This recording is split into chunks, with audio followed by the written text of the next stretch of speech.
All right, let's go edge class. Let's talk NFC West edge ranks. These are guys that go off of the edge. 3-4, Ooh. 4-3, don't care.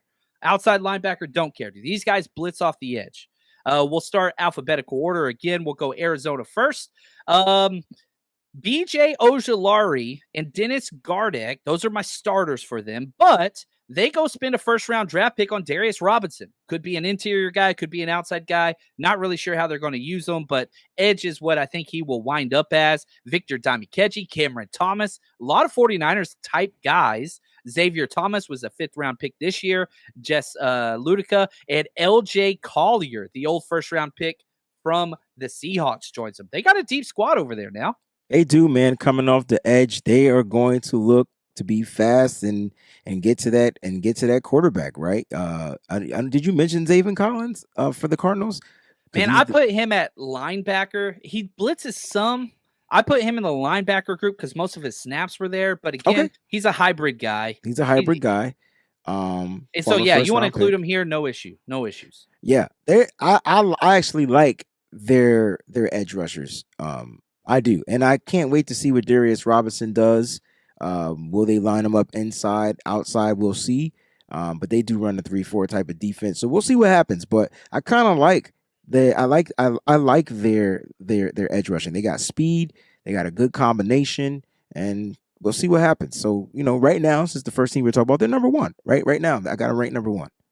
And you got to remember too, where did their head coach come from? Right. Came from the Eagles, Philly, where I am from. Yeah.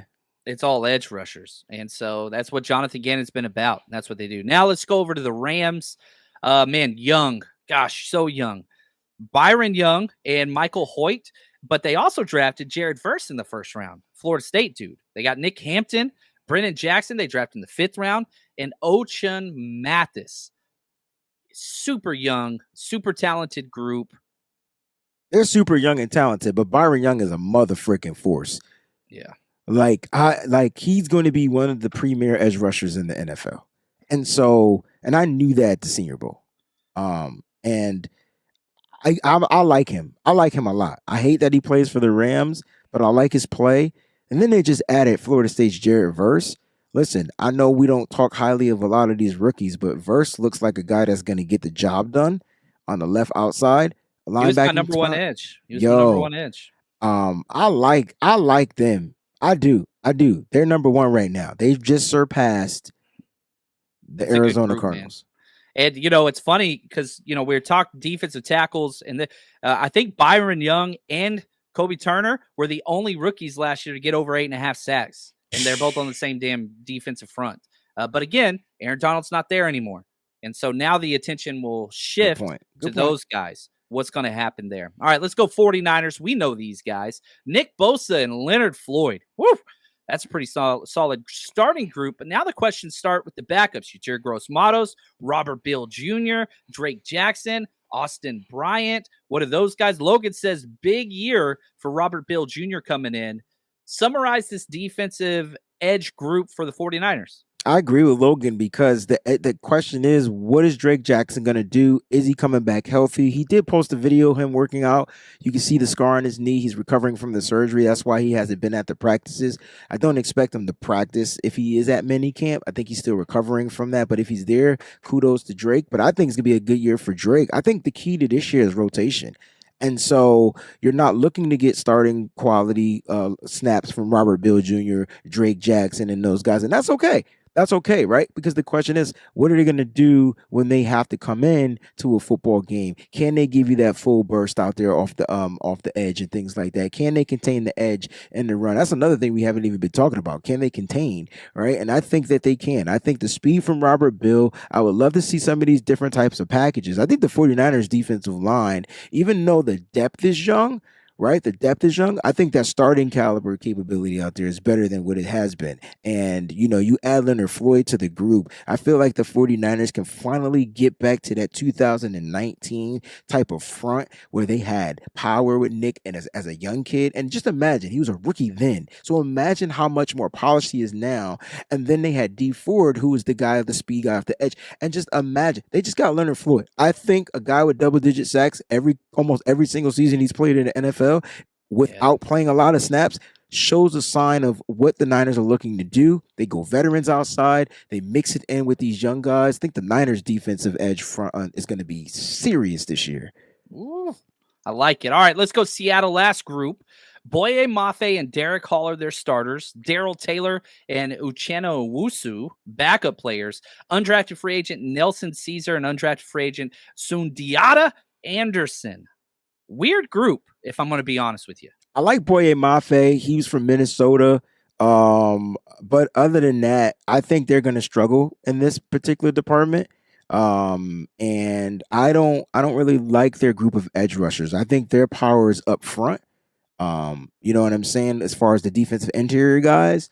But as far as their edge rushers off the edge, I don't think they have a pretty strong group here. That's just my opinion. They're gonna have to be more creative and exotic blitzing and things like that to create pressure. Yeah. Okay. I'm cool with that. I'm cool with that. All right. So let's do the same thing we did. I want you to rank your number 1 player, number 2 player, number 3 player from this edge group. And as you get that, Rick says, where can I get that t-shirt? How much will it cost? All that stuff. I just put in the chat the link. I went and found it while Wayne was teaching us. So you can see the link there and click that. The homage link, it's there. Go check that out. Appreciate you. So Wayne, who's the number 1 player in this draft? It's Nick Bosa, right? So it's Nick Bosa. Bosa. Number 2's got to be Leonard Floyd. So I think the 49ers kind of like got that sewed up. I know people. I'm gonna surprise people here, and I'm gonna go number 3, the young kid out of Los Angeles. Byron Young. I'm going Byron Young.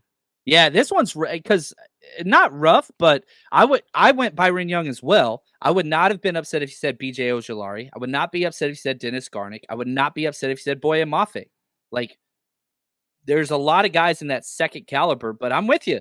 The number 1 and 2 guys are the starters for the 49ers. And I don't know. We'll wait and see kind of how they rank out, but let's start at number 4. Which class overall, not 4th overall player, what team do you have in last place whenever you look at the edge rankings? It's Seattle for me. Oh, Seattle. See, this is our first disagreement. Our first disagreement. Did you go Cardinals here? I went Cardinals last, but I said, and again, I'm going to cheat. I always cheat. Could be number 2 this year. Like, if some of these young guys, if Darius Robinson, if BJ Ojolari, if somebody just takes a step up, but I think Seattle and Arizona are super, super close. Yeah, it's my close. opinion. And that's me. That's my 4-3, right? Or 3-4, however you want to look at it. So there we go. All right. We're talking edges. All right. So your number 2 team. Number 2 is going to be the Rams. Rams. I got them number 2, which means number 1, the 49ers. They come in number 1 on this. And I feel like, if you've got the number 1 and number 2 starter at the position, you should be pretty dominant, right? Yeah. Right? I think the question marks come around the depth. What can they do? Haven't seen much from Robert Bill. Haven't seen anything from Drake Jackson. At least you've gotten production from Drake Jackson, though. You saw him start a season and get you 3 sacks and finish the season on the IR, right? So you can get something out of him. The question is, what can those other guys do? And I think as a 49er, you're not, specifically, or any team, you want Drake Jackson coming in on certain downs. You want Robert Bill coming on certain downs. These guys aren't set to start yet, right? They went and addressed the starting position opposite Nick Bosa. They said they needed to get better there, so they went and got a starting caliber, defensive edge rusher. But the question is, when those guys' numbers are called, what can the rotation do? And you're hoping not to get to some of the guys on the rotation, right? Like, some of the guys on the rotation, you're hoping not to get to. But there's specific guys, I think, with specific skill sets that are going to be utilized for the San Francisco 49ers. And they just have to go out there and do what they need to do. When you look at those guys that are the depth guys, right? When you look at, Yetur Gross Matos, right? What can he do? Is he good at setting the edge? Is he good at, getting to the quarterback? Like, that's another free agent signing that we're not really talking about. And I would say he's that third guy, right? The third guy. I think so. Yeah, he's the third guy. And then Drake Jackson, then Robert Bill Jr. Those are specialty guys, in my opinion. Yeah, I think those 2 guys are playing for the same spot. I really, really do.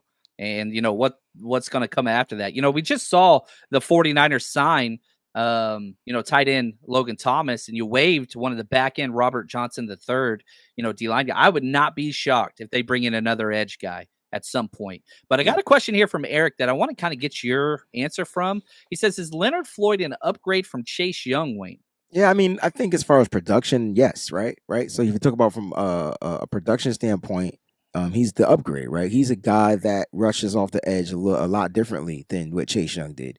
And so, you know, to be fair with Chase Young, he didn't really get much of a break when he came into San Francisco. It was like come in grounds blazing. He didn't get a camp with them, didn't do any of that. Bye week. Didn't get a bye. That's what I mean. So he didn't get a break at all.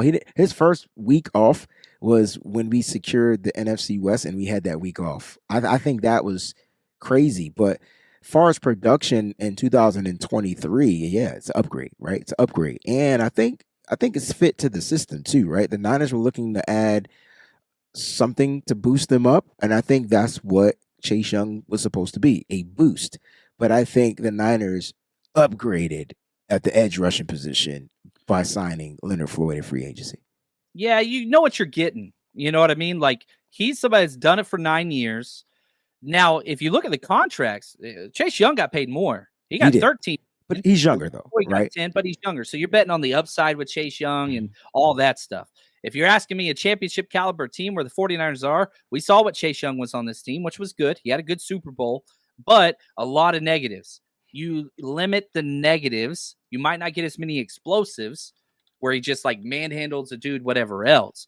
But it's like whatever you're hitting the ball down the fairway every time, more consistency with way fewer shanks off into the, out of bounds area. And that's what the difference is. It's consistency. And so, if you had to ask me who do I want for this year, I'm going to say Leonard Floyd. You ask me 3 years down the road, I'm going to say Chase Young. But I care about this year because we're bringing home number 6 this year. It's happening. That's the only goal. Yeah. All right, so just to summarize kind of our rankings from these two, the 49ers finished first in edge and second in defensive tackles. The Rams finished second in edge, third in defensive tackle group. Seattle finished fourth in edge, but first in defensive tackle. You can kind of see how these teams build. And the Cardinals finished third in edge rankings and fourth in defensive tackles.